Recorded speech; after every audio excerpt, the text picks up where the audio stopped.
The sphere wrinkles in your hands, the skin of the sphere peeling away into tears and turning into a rain of bronze that encircle you. Each droplet, each fragment that enters you, you feel a new memory stirring, a lost love, a forgotten pain, an ache of lost, and with it comes the great pressure of regret.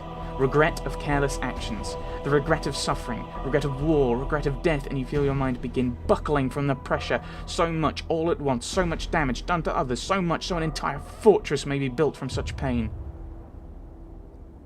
That's where we're standing, isn't it? Try to focus, keep your center. And suddenly, through the torrent of regrets, you feel the first incarnation again. His hand, invisible and weightless, is upon your shoulder, steadying you. He doesn't speak, but with his touch, you suddenly remember your name. And it is such a simple thing, not at all what you thought it might be, and you feel yourself suddenly comforted. In knowing your name, your true name, you know that you have gained back perhaps the most important part of yourself. In knowing your name, you know yourself, and you know now there is very little you cannot do. The first incarnation's hand is gone from your shoulder, and he's watching you with a slight smile. That was my name all along?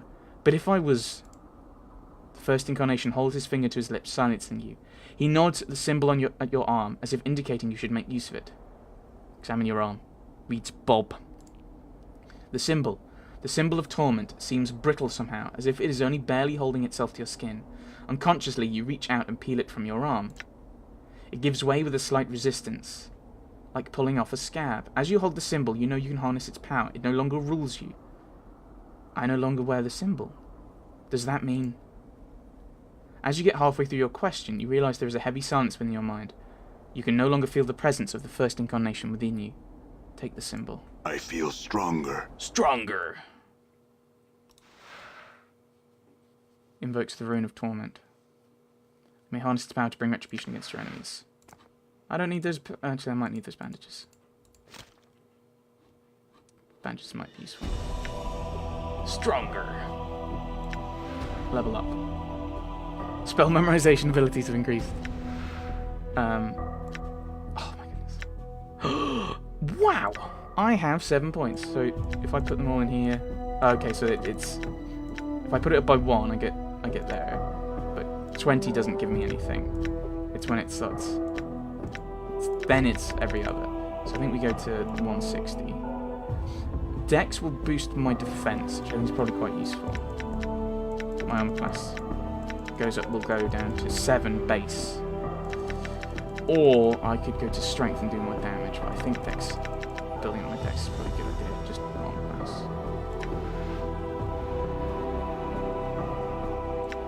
This is where everyone like in the comments is like, that's a terrible plan, why are you doing that, Dragonster? You fool. I'm guessing he's over there.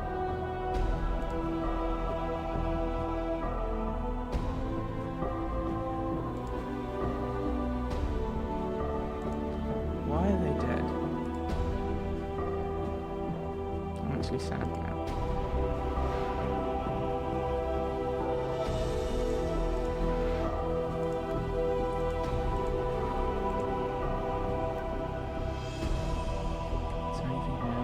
I assume it's just go up there and fight green dude, mixed greeny dude.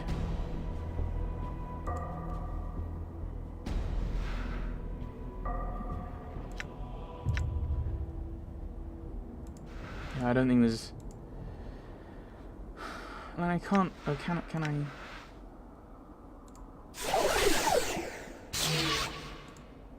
Oh. Did that not do anything? Okay, I've wasted that.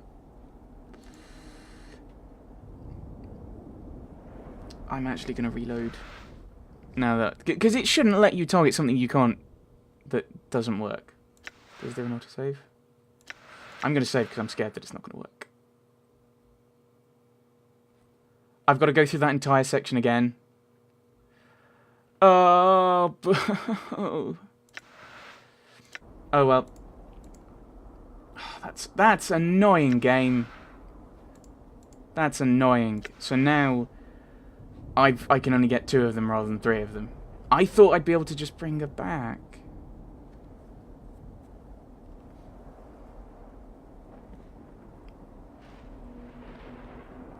If I go back to that, I'm going to have to fight Ignis again. Ah! Why couldn't you have just done it there after I've just talked to everyone? I mean, this is the end. I hope it doesn't have an impact on the ending. I hope I don't need everyone alive.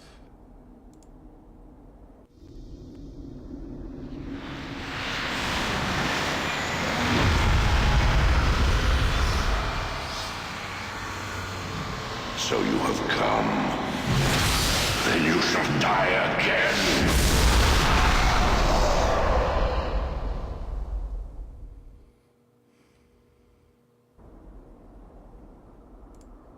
You up here then, mate? Well, let's have a chat. See if we can talk him down. So you have come. Yes.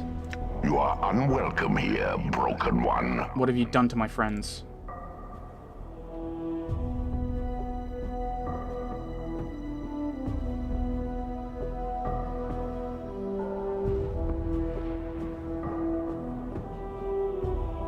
Are they dead? Yes. Unlike you, they have but one life. And they wasted it for your sake. They died for you as they always have. Such is the way of mortal things. It is the fate of all that follow you, Broken One. You have forgotten much. Why did you do it? They tried to harm me. Here, of all places. I defended myself. In so doing, mortality claimed them.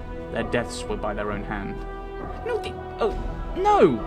Actually, no. I gave them the opportunity to depart this place, but they seemed determined to help you, despite the cost to themselves. So you killed them. The Tiefling girl was especially fierce in your defense. Her feelings for you burned brighter than Elysium's fires. And the Tanari, she was quite strong. Her tolerance for pain would have shamed the Bartezu themselves. I took no pleasure in their deaths. Then why did you do it? It was not my will. It was not I that brought them here. All of them had a choice, and they chose to die for you. It has always been the way of all that follow you, for they are tormented souls, seeking a release, but they know not why. You have forgotten this, and you shall again. I know what you are for what you are. You are my mortality. Your armor, it's twisted like tree branches. It speaks of Ravel's magics. Yes, I am that which split from you by the hag's power. I am that which walks with all life. My voice is a death rattle, a last breath in the throat, the whisper of a dying man. I have been freed from the prison of your flesh, freed from me. The moment I was split from your cancerous shell, I knew life, I knew freedom. I shall not surrender it to you. You were not meant to be separated. We were not meant to be separated, and the planes have suffered because of it. You know nothing of meaning and separation. Before your memory dies again, know that we were never meant to be as one. This shall be the last time you and I speak, Broken One. Then there is something I would know, Spirit. I've travelled far, and there are many questions you can answer. I will indulge you this one last time, then this fortress shall be silent again. Then my questions are these.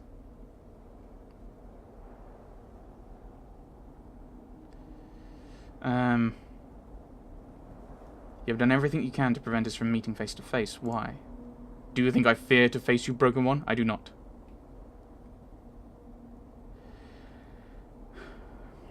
Is that why you send shadows to kill me rather than trying to defeat me yourself? They've never succeeded in killing me, nor will they. I send shadows because their reach is long, yet it is my eyes that guide them.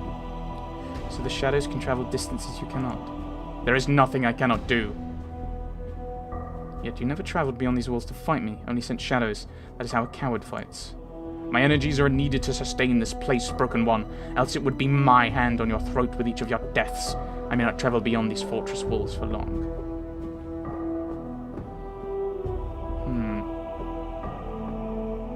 Another reason you remain here.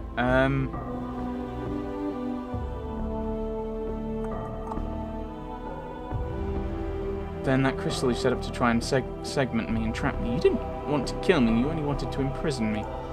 Yes, the crystal is a prison, perhaps one of the greatest ever devised. I used it for I tire of tracking you across the plains, Nameless One. You are difficult to find. I prefer you be kept close, where I may watch you, crystal is such a place where you may be kept. I would know how you freed yourself from the crystal.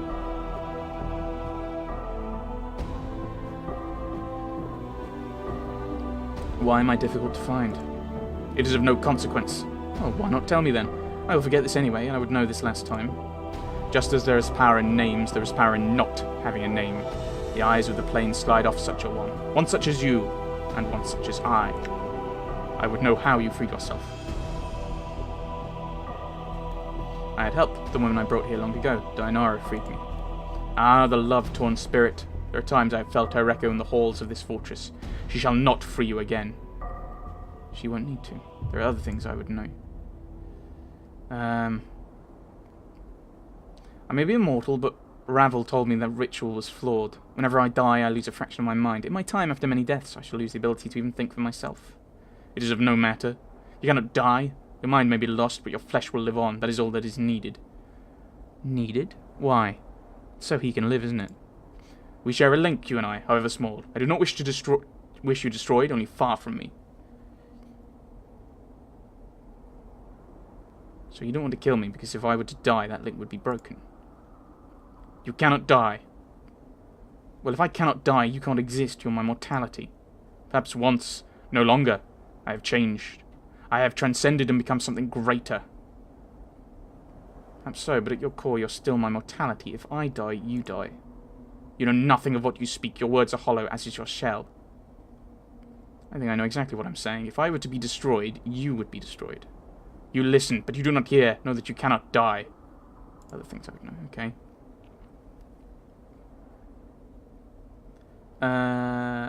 Ooh. If we are linked...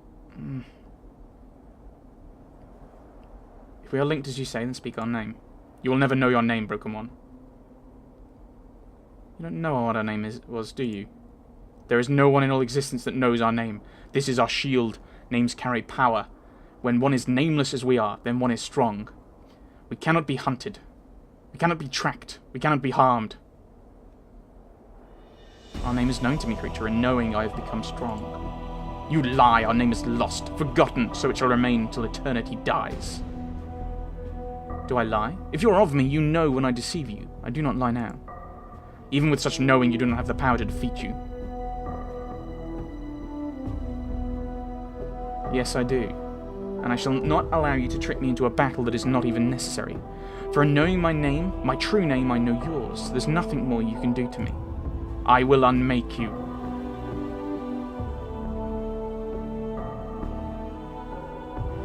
No, you will not. You will rejoin me, and we shall become as one again, as we were meant. You know not what you are doing. If we are reunited, then it shall be an ending. There shall be no future for us. We shall go on to further torments. It is better that happen than the multiverse continue to suffer because of us. If we become one, we shall suffer. There's too much of the nature of the first one in us for us to be saved. We shall be damned. You know not what you do. No, I know very well what I do. I think this is the only answer. Prepare yourself. Know that I have always hated you, Broken One. When we are one, I will continue to hate you. When your shell dies at last, know that I shall take pleasure in your death. I can live with that. And so will the plains. Know that my hatred for you will unmake the plains. Prepare yourself. We shall be as one again until your last moments of life. Before we do that, what are my friends? Is it possible to save them? I am mortality itself. The nature of life and death is something I know. Well, when we are one, my knowing should be yours. Very well. I am ready to become mortal again.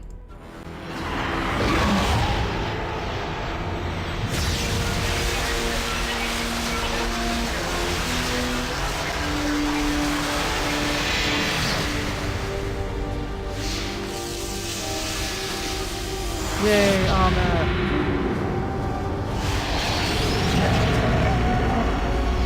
Oh, that's cool. That looks cool, like the way they composed each other on.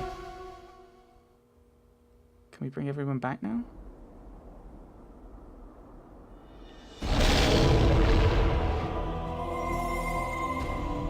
Yay! As you reach out with your power, Mort suddenly floats through the air. Hey, hold up, Chief. You don't need to resurrect me. I was just kind of lying, you know, listening to you two. You are feigning death.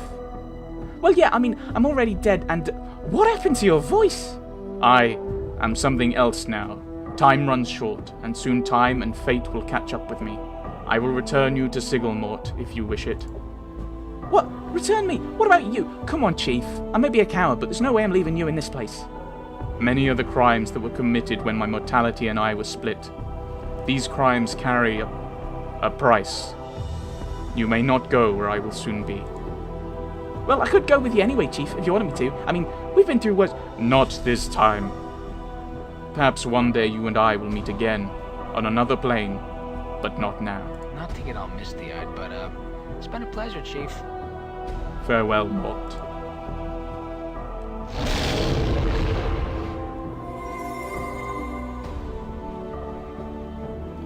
You reach out with your power. There's a rush of air and Anna stirs. She raises her head slowly, then shakes it, confused.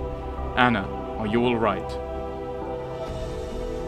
Anna's eyes widen as she hears your voice. Well, what happened to you? Your voice is like echoes it is. I have changed. I am something else now, and I cannot remain here much longer. I will return you to Sigil if you wish. What? Where are you going? Many are the crimes that were committed when my mortality and I were split. These crimes carry a price. There is a blah blah blah blah blah.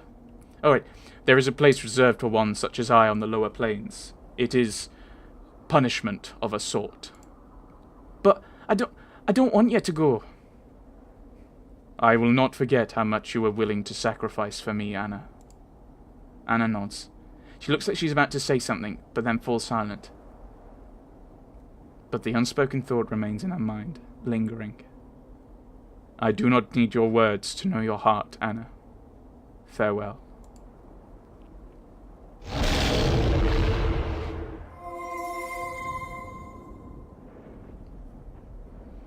As your power touches him, Dakon takes a staggered breath, then looks up weakly. It looks like he's barely clinging to life. Awaken, Dakon of Shraktlor, last wielder of the Karak blade. As he hears your words, Dakon slowly nods. Your voice. Have you at last come to know yourself? Oh my goodness, they've got the same voice, haven't they? Yes, almost. Yes, it was a difficult thing, and it cost many lifetimes. Many suffered so that I might know myself again. The knowing of oneself is a difficult path. In knowing it, I know where I shall soon be bound. Time and fate come here even as we speak, and I will not be here much longer. I will return you to Sigil, Dakon, if you wish.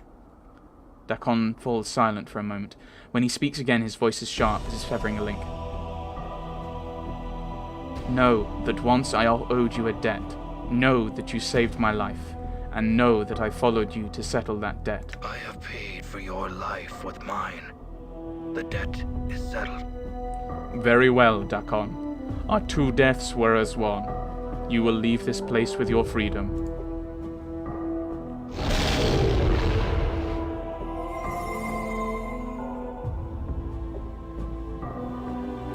As your power touches Fall from Grace, she rises dizzily to her feet. Even disoriented, she somehow manages to maintain her composure. Fall from Grace.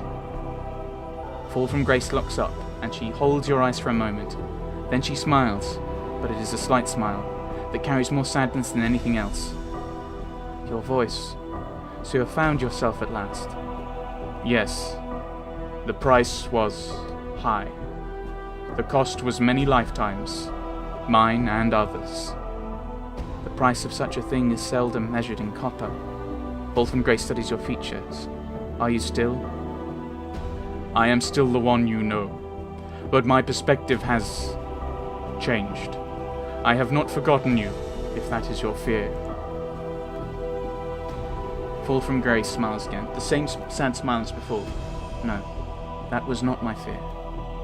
I cannot remain here for much longer. My punishment calls, and fate and time shall soon be here. I will return you to Sigil if you wish. That is not my wish. Fall from Grace reaches forward and a hand lightly touches your arm. There is a slight tingling sensation, barely felt, and she takes it away. I will find you again, no matter where in the lower planes you will be, just as you shall be able to find me. It may be a long time. Where I am bound, time is not measured in years. and the crimes I've committed are stronger than any cage. No cage shall separate us, and no plane shall divide us. Wait, did we end up romancing Fall from Grace as well? Have we, like, romanced everyone? Is that what's happened? I'm really confused the way she's talking. No cage shall separate us, and no plane shall divide us. Fall from Grace's face becomes like stone. Keep thinking of me, and we shall meet again. I shall not forget all you sacrificed for me. She shakes her head. Just do not forget me. Time lays waste to all things, but I shall fight it as long as I can. Time is not your enemy.